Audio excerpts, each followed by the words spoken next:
So if you're like this homeowner and have lovely flat high gloss white cabinets in your kitchen, you probably need to clean them fairly often because it doesn't hold or hide the dirt the way my nice dark ones do. So I'm going to use the ENJO Multi tool, and because of the pivot, it's going to make it so much easier because I don't have to try and maneuver my tool to go down that surface. It's just gonna work right for me. So you're just gonna spray your cabinet with cold water and then give it a quick clean.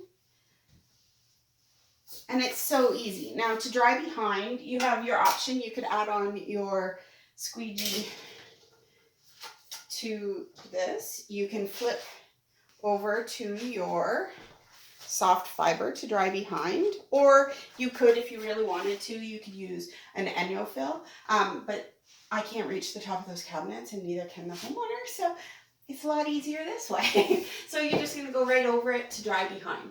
So quick, easy, and really no excuse not to have nice shiny cabinets.